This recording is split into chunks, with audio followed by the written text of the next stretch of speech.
Halo semua, perkenalkan nama saya Muhammad Rangga. Jadi NIM saya adalah 22051 66028. Di kesempatan kali ini saya akan menampilkan sebuah video keterampilan mengajar 1, yakni mengenai keterampilan menjelaskan materi. Jadi silahkan disimak ya teman-teman. Oke.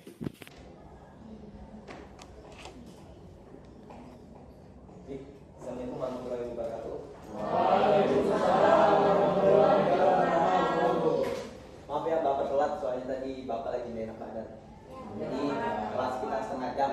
Nah, teman-teman, adik-adik sehat ya semua? Sehat. Alhamdulillah, kalau sehat ya, cukup Bapak aja yang sakit. Oke. Kali ini kita akan membahas materi untuk persiapan ujian akhir semester. Jadi kemarin kan kita sudah bahas mengenai, adik masih ingat kemarin kerajaan apa kita bahas? Ini pertemuan kedua nih. Kita bahas kemarin kerajaan tertua. Kerajaan apa? Kutai. Oke, baik. Kemarin kita sudah bahas kerajaan Kutai, Kutai Martapura, Martapura, ada juga yang disebut Kutai Mulawarman. Tapi kali ini kita bergeser akan membahas kerajaan Tarumanegara di Jawa Barat. Nah, Tarumanegara ini bakal kita kulik, bakal kita bahas untuk adik-adik nanti persiapan menuju ujian akhir semester. Oke?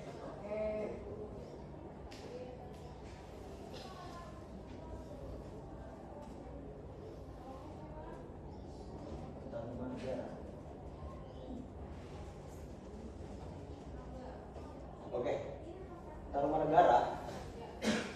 Sebelumnya ada yang tahu nggak? Masih ada yang ingat nggak? Kemarin itu kita kan udah bahas Kutai Martapura nih.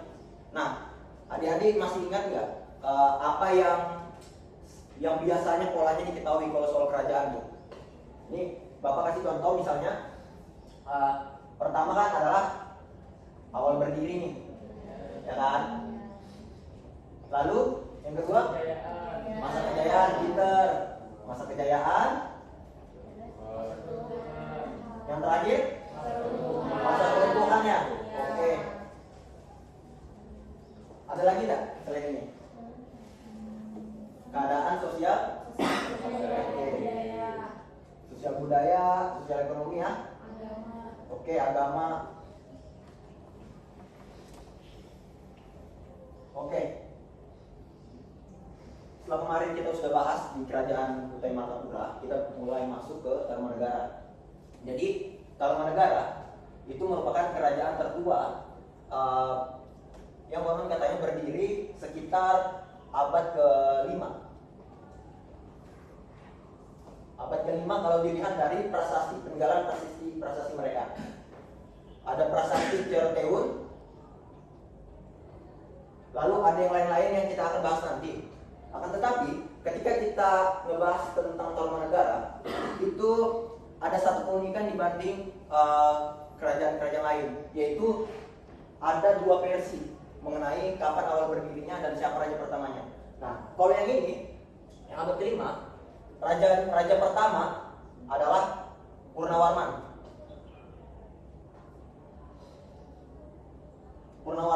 Sedangkan kalau kita lihat dari satu versi lain yang namanya adalah Naskah Wangsakerta, ini sebenarnya kita menambah wawasan aja.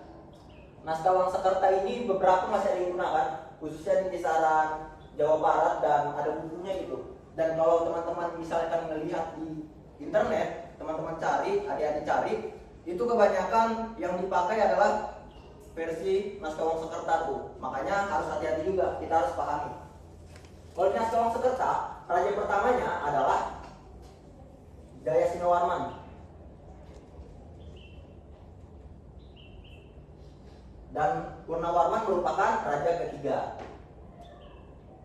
Nah, dari sinilah kita pahami bahwa sejarah itu mengedepankan bukti yang betul-betul fisik ya. Misalnya, kenapa lebih harus digunakan, didahulukan yang versi prasasti, misalnya prasasti Ceroteun, Kebun Kopi. Nah, kenapa harus yang itu? Karena itu kan sudah ada bukti ilmiahnya, di mana ada fosil-fosil yang ditemukan peninggalan-peninggalan lama yang diuji dengan metodologi arkeologis. Nah, makanya kalau kita membahas Tarumanegara, maka yang harus kita dahulukan adalah bagaimana kita melihat awal mula kerajaan itu melalui versi bukti-bukti peninggalannya, bukan melalui naskah Wangsakerta. Nah, nanti di ujian kemungkinan besar ada juga tuh disinggung mengenai naskah Wangsakerta, makanya harus fokus. Oke, selanjutnya kita bakal bahas mengenai masa kejayaan Tarumanegara. Oke, masa kejayaan Tarumanegara. Mungkin adik-adik, anak-anak bisa melihat buku paketnya juga, karena di situ lengkap tuh. Ada tahunnya berapa, kalau misalnya kejayaan, kapan awalnya dan kapan kerusuhannya. Bisa sambil dilihat. Jadi masa kejayaannya itu kita tahu bahwa Raja Purnawarman itu berdasarkan prasasti yang ditemukan itu merupakan raja pertama sekaligus raja yang yang memegang kendali pada saat puncak kejayaan. Jadi yang unik adalah ketika Kutai Martapura itu berbeda di tiap alurnya, tapi Tarumanegara kita bisa katakan bahwa raja pertama dan puncak kejayaan itu berada di tangan raja yang sama, yaitu oleh Raja Tarumanegara. Nah, oke, sampai sini apakah jelas anak-anak? Jelas ya? Kita lanjut.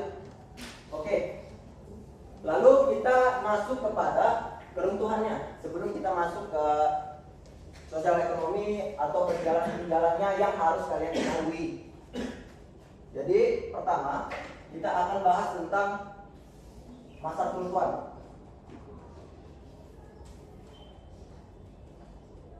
Jadi untuk masa keruntuhannya, Tarumanegara ini itu ada ketika masa kerajaan dipimpin oleh Linggawarman. Jadi Linggawarman memimpin pada saat itu, dan ini sekitar abad ke-7.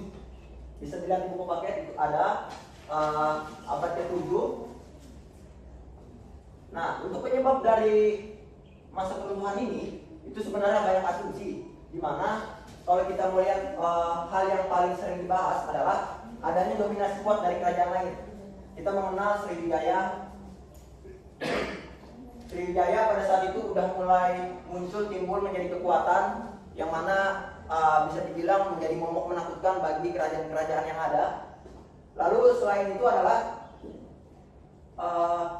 ketika mau ngebahas tentang runtuhnya kerajaan, maka kita bisa menggunakan banyak teori ya. Nah, salah satunya adalah ketika kita coba menggunakan teorinya Ibnu Khaldun, di mana Purnawarman yang saat itu dipuja bagaikan seorang dewa. Dia seolah mendapatkan semua keistimewaan itu dari rakyat kerajaan Tarumanegara. Nah, akhirnya Purnawarman ini kan seolah tuh betul-betul leluhur atau raja pertama atau bahkan raja yang membawa ke puncak kejayaan. Ini benar-benar ngebuat mereka sangat maju. Bahkan sampai diakui oleh kerajaan-kerajaan lain bahwa kerajaan Tarumanegara itu salah satu kerajaan yang memiliki armada kuat. Nah, lalu kita masuk kepada Linggawarman. Lalu apa hubungannya? Jadi Purnawarman ini pada akhirnya menciptakan keadaan yang enak pada zamannya.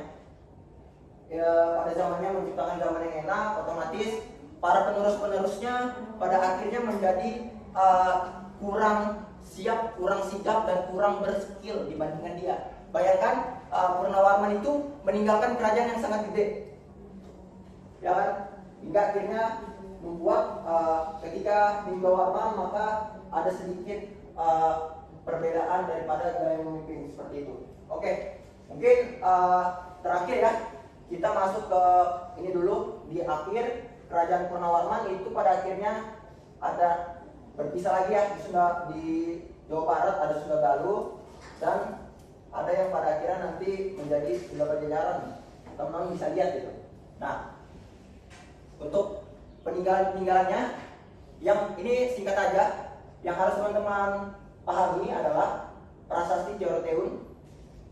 Ini membahas tentang keanggunan daripada Raja Purnawarman. Lalu prasasti Kebun Kopi, yang mana itu menceritakan bahwa Purnawarman itu ada kendaraan gitu, seorang gajah, dan itu menandakan bahwa agamanya itu adalah Hindu Siwa, Hindu Wisnu, seperti itu. Oke, sampai sini ada pertanyaan, adik-adik? Jelas ya? Oke, kalau sudah jelas, nah di minggu depan kita bakal ngebahas tentang kerajaan Sunda Galuh dan Sunda Pajajaran, di mana itu adalah fase ketika peralihan dari Tarumanegara. Itu juga pada akhirnya nanti akan nyambung ke Majapahit. Nah, sekian dari Bapak. Selamat siang. Mudah-mudahan ilmu yang didapat di dalam kelas bisa barokah buat adik-adik sekalian. Amin. Oke, Bapak akhiri. Wabillahi taufiq wal hidayah. Wassalamualaikum warahmatullahi wabarakatuh. Waalaikumsalam warahmatullahi wabarakatuh. Oke, semangat teman-teman. 1, 2, 3. Baik teman-teman, gimana videonya? Semoga teman-teman pada bisa mengambil apa yang baik, dan mohon maaf bila ada kesalahan. Jadi sekian dulu dari saya. Terima kasih sudah menyimak. Wassalamualaikum warahmatullahi wabarakatuh.